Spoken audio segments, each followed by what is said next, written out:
Hello दोस्तों, स्वागत है आप सभी का आदर्श इंस्टीट्यूट में। दोस्तों, जैसा कि आप लोग जानते हैं कि भारत की सबसे बड़ी समस्या रोजगार है और हाल ही में एक रिपोर्ट प्रकाशित हुआ है, इंडिया एम्प्लॉयमेंट रिपोर्ट 2024। इसके आने से दोस्तों ये काफ़ी सुर्खियों में है और भारत में रोजगार की स्थिति को बयां करती है। इस वीडियो में हम लोग इसी रिपोर्ट के कुछ सार को देखेंगे जो आप सबको जानना चाहिए। सबसे पहले दोस्तों, ये रिपोर्ट दो संस्थाओं द्वारा जारी की गई है। एक इंटरनेशनल लेबर ऑर्गेनाइजेशन और दूसरा इंस्टीट्यूट फॉर ह्यूमन डेवलपमेंट। चलिए सबसे पहले हम लोग जानते हैं कि दोनों संस्थाएं हैं क्या। सबसे पहले दोस्तों, अगर हम लोग बात करें इंटरनेशनल लेबर ऑर्गेनाइजेशन, जिसको अंतर्राष्ट्रीय श्रम संगठन कहा जाता है, ये संयुक्त राष्ट्र की एक एजेंसी है जिसका मुख्यालय जेनेवा में है। इसकी स्थापना दोस्तों 1919 में हुई थी। भारत में इसकी स्थापना 1928 में हुई थी, जो भारत सरकार के श्रम विभाग के अंतर्गत आता है।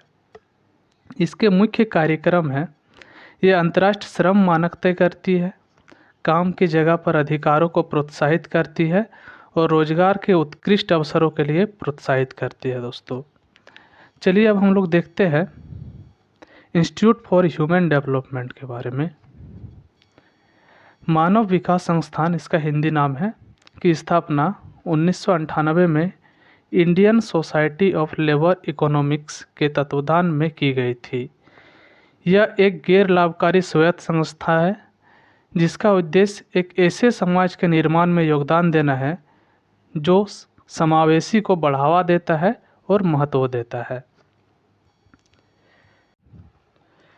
इंटरनेशनल लेबर ऑर्गेनाइजेशन और इंस्टीट्यूट ऑफ ह्यूमन डेवलपमेंट द्वारा जारी इंडिया एम्प्लॉयमेंट रिपोर्ट 2024 से भारत में बेरोजगारी के विभिन्न पहलुओं को समझा जा सकता है। गर्म चुनावी माहौल के बीच आई यह रिपोर्ट दर्शाती है कि भारत में बेरोजगारी की समस्या युवाओं, खासकर शिक्षित युवाओं, इसमें ध्यान दीजिएगा दोस्तों, इसमें शिक्षित युवाओं की बात की जा रही है, और शहरी क्षेत्र की महिलाओं में तेजी से बढ़ रही है। नेक्स्ट देखते हैं। इसमें कहा गया है कि भारत में शिक्षित युवाओं में बेरोजगारी बढ़ गई है। पिछले 22 साल में माध्यमिक यानी 10th दोस्तों, या उससे ऊपर की शिक्षा प्राप्त बेरोजगार युवाओं की संख्या में बढ़ोतरी देखी गई है।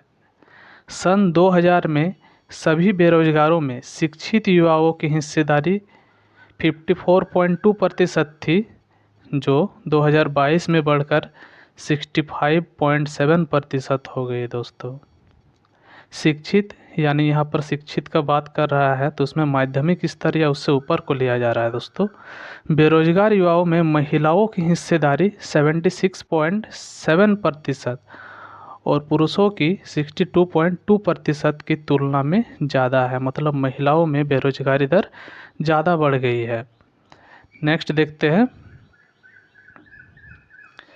काम की तलाश में भटकते युवा। भारत में काम की तलाश में लगे कुल बेरोजगारों में 83% युवा है। देखिए दोस्तों, 83% युवा अभी काम के तलाश में लगे हुए हैं भारत में। लगभग 90% श्रमिक अनौपचारिक काम में लगे रहते हैं, जबकि नियमित काम का हिस्सा जो 2000 के बाद लगातार बढ़ रहा था।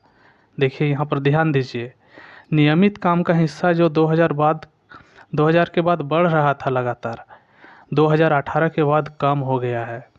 रिपोर्ट में कहा गया कि वर्क फोर्स में शामिल कुल लोगों में से केवल एक छोटा प्रतिशत सामाजिक सुरक्षा के दायरे में है। इससे भी बुरी बात यह है कि ठेकेदारी प्रथा में वृद्धि हुई है। देखिए दोस्तों, ठेकेदारी प्रथा में वृद्धि हो गई है। केवल कुछ प्रतिशत नियमित कर्मचारी ही दीर्घकालिक अनुबंधों के दायरे में आते हैं, जबकि भारत फिलहाल डेमोग्राफिक डिविडेंड के दौर से गुजर रहा है। आप देखिए दोस्तों, यहाँ पर एक वर्ड आया डेमोग्राफिक डिविडेंड, क्या होता है इसको चलिए समझते हैं। देखिए दोस्तों, जनसंख्या लाभांश या जनांकीय लाभ, इसी को हम लोग डेमोग्राफिक डिविडेंड बोलते हैं, से आय से उस संभावित प्रबल आर्थिक विकास से है जो किसी जनसंख्या में काम करने वालों की संख्या तथा उसके ऊपर आश्रित लोगों की संख्या का अनुपात अधिक होने पर मिल सकता है। अर्थात अर्थव्यवस्था में मानव संसाधन के सकारात्मक और सतत विकास को दर्शाता है दोस्तों डेमोग्राफिक डिविडेंड। नेक्स्ट देखते हैं।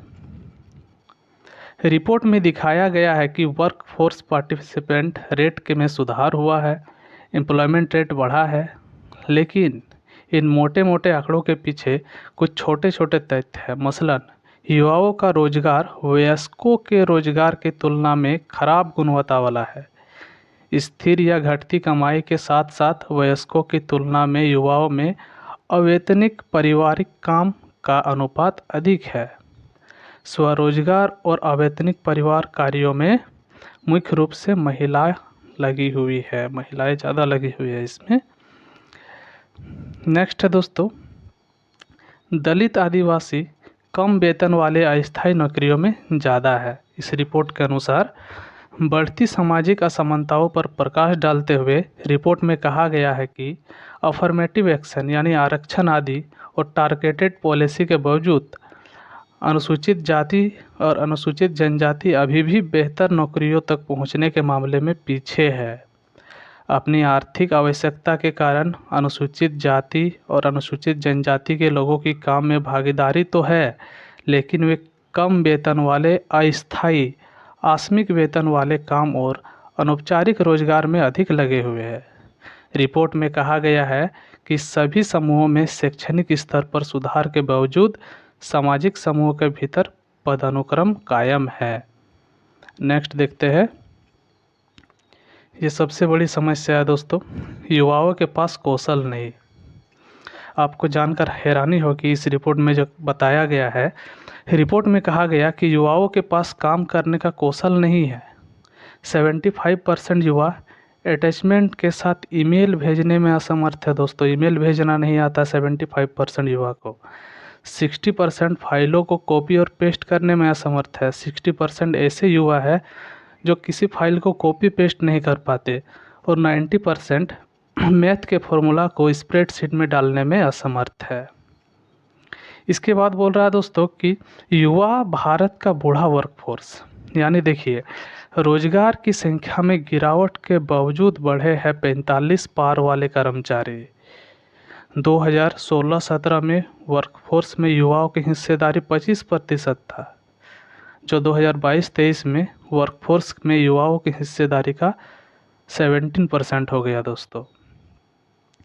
नेक्स्ट देखते हैं अब इसका क्या उपाय है। ये बताया गया है रिपोर्ट में कि रिपोर्ट में कहा गया कि नौकरियों की क्वालिटी बढ़ाने के लिए भारत को कुछ ऐसे कामों की खोज करके उसमें निवेश करना चाहिए और उसमें कानून कायदे बनाने, जिन कामों से नौजवानों को ज़्यादा नौकरियां मिलने की संभावना है। उदाहरण के लिए केयर करने का काम, डिजिटल फील्ड वगैरह।